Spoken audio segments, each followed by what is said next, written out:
Wow, you have reached the final technical lesson.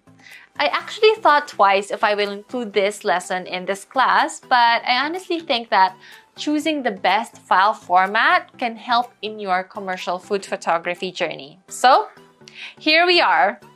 Just like my other mistake in food photography, it took me a while to transition from shooting in JPEG format to shooting in RAW.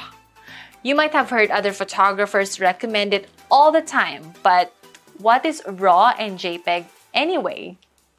A RAW image file contains minimally processed data from the image sensor of a digital camera. RAW files are named so because they are not yet processed and therefore are not ready to be uploaded or printed.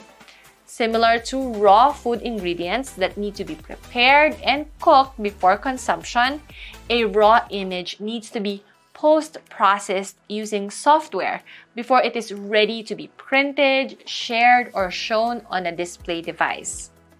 Imagine this. Let's say you want to eat cake. You can either buy a baked one or buy ingredients such as flour, sugar, vanilla extract, salt, etc. So, you bake it yourself. Let's say you bought one that is already baked and realized that you want it to be sweeter. You cannot just add sugar and mix it to the cake. It will taste funny. And that baked cake is like a JPEG file.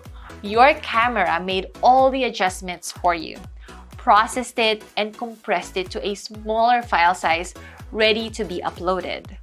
On the contrary, when you buy your cake ingredients and bake it yourself, you can adjust the amount of sweetness and other ingredients to your liking. That is what a RAW format does for you.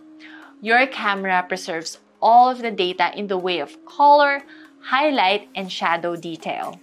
Now, going back to the baked cake ready for consumption.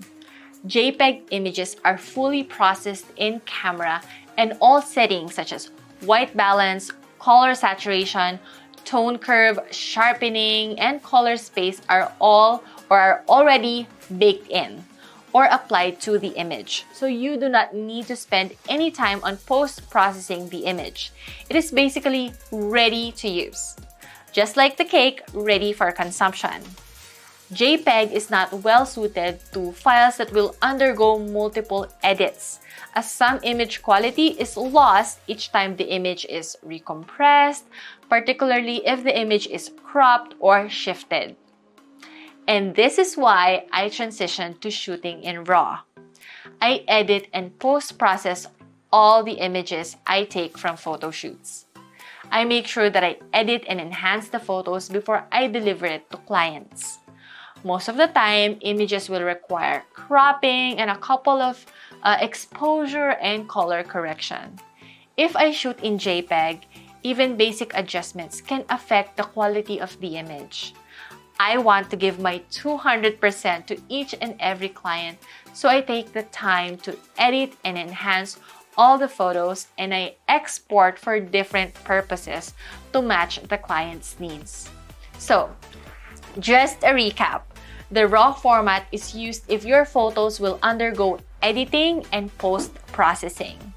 JPEG is designed to produce a good-looking image right out of the camera, and this processing cannot be undone. In the next lesson, I will share some tips about communicating with the client. See you there!